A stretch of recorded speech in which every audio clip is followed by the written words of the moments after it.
आप देख रहे हैं इसकी स्टडी पॉइंट सिलीगुड़ी और हम लोग इस वीडियो में चर्चा करने जा रहे हैं माध्यमिक परीक्षा में आने वाले क्वेश्चंस के बारे में।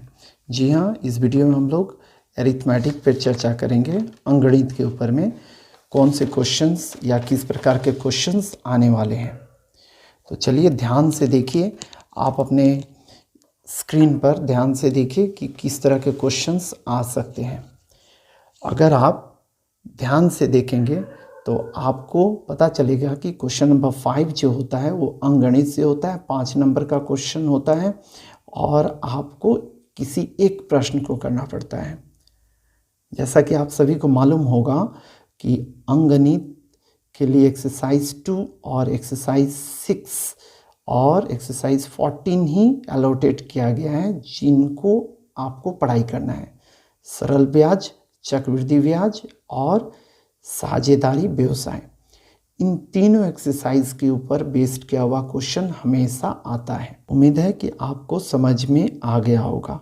तो चलिए मेन मुद्दे की बात करते हैं। यह इसकी स्टडी पॉइंट सिलीगुड़ी का सजेशन है।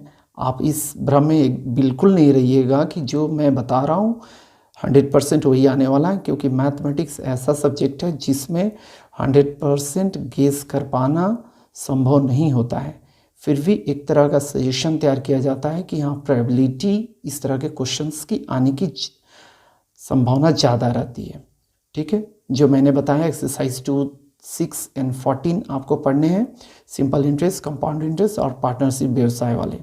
आप देख लीजिए पैटर्न 2023 में चक्रवृद्धि ब्याज और पार्टनरशिप बिजनेस से ही क्वेश्चन आया हुआ था। ठीक है, चक्रवृद्धि ब्याज में धूम्रपान विरोधी प्रचार लास्ट वाला क्वेश्चन उस एक्सरसाइज का आया हुआ था।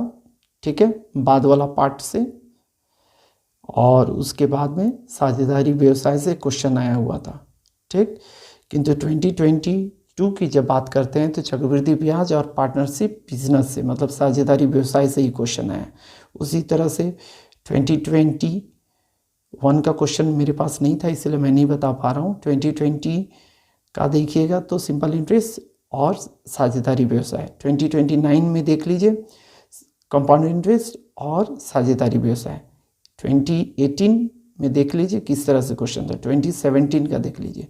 तो इस पैटर्न को देखते हुए एकदम क्लियरली समझ में आ रहा है कि इस बार चांसेस है कि सरल ब्याज से ही क्वेश्चन रहेगा और पार्टनरशिप व्यवसाय से क्वेश्चन रहेगा ही रहेगा। तो आप देख लीजिए, आप अपनी स्क्रीन पर स्क्रीनशॉट लेकर भी आप प्रैक्टिस कर सकते हैं या फिर पूरा नोट कर लीजिए और उसके बाद फिर प्रैक्टिस कीजिएगा। क्योंकि क्वेश्चंस लिखने से समय लगेगा, इसीलिए मैंने इस तरह से क्वेश्चन नंबर आपको दिखाते हुए बता दिया है और मैं बोलते रहूँगा तो आप ध्यान से सुनिएगा तो आपको समझ में आ जाएगा। ठीक है, तो सबसे पहले आप पेज नंबर 42 आप अपने बुक का निकाल लीजिए, जो आपका एक्सरसाइज 2 है, सरल ब्याज या साधारण ब्याज या सिंपल इंटरेस्ट जिसको बोलते हैं।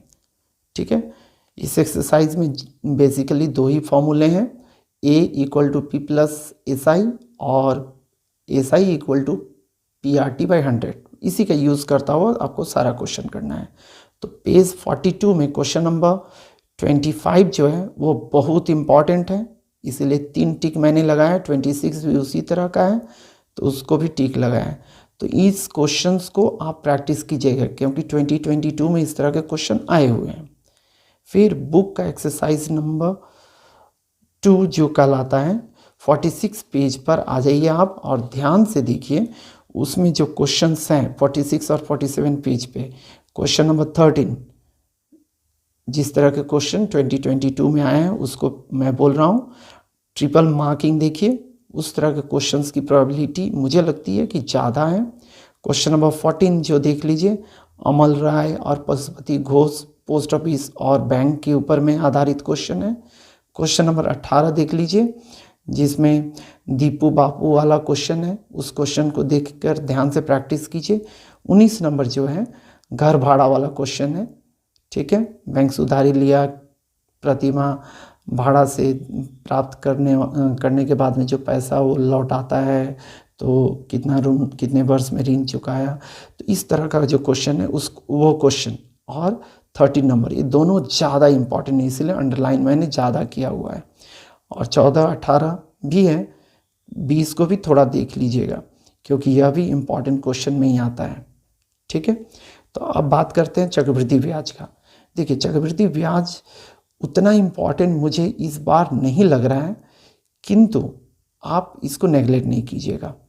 तो इसके लिए आप पेज नंबर 110 में चले जाइए। आप अपने बुक का पेज नंबर 110 में जाइए और उसमें क्वेश्चन नंबर 18 जो है उसको देखिए।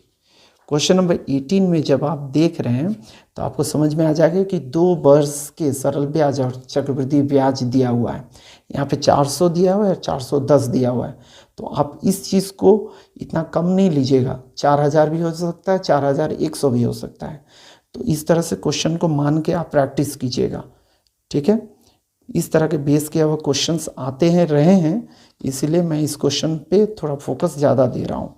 फिर 111 पेज में क्वेश्चन नंबर 20 है, उसको भी प्रैक्टिस आप अच्छी तरह से कीजिएगा।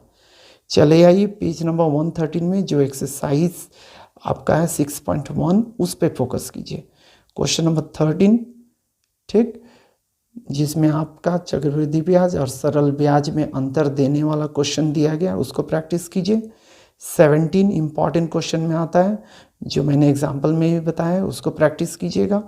क्वेश्चन नंबर 22 जो है उसको प्रैक्टिस कीजिएगा, जिसमें चक्रवृद्धि ब्याज, चक्रवृद्धि मिश्र धन दिया गया है, समय दिया गया है और आपको निकालना है, रेट निकालना है, दर निकालना है। उसी तरह से 23 नंबर में आपको समय निकालना है। तो इन क्वेश्चंस को आप प्रैक्टिस कीजिए, अच्छी तरह से प्रैक्टिस कीजिए। अब आप आ जाइए साझेदारी व्यवसाय में। साझेदारी व्यवसाय चूँकि यह आ चुका है इस एक्सरसाइज से क्वेश्चन, फिर भी हमेशा इस एक्सरसाइज से क्वेश्चन देने की प्रथा बनी हुई है, तो आप अवॉइड एकदम नहीं कीजिएगा। पेज नंबर 210 में जाइए और उसमें आप जाकर ध्यान से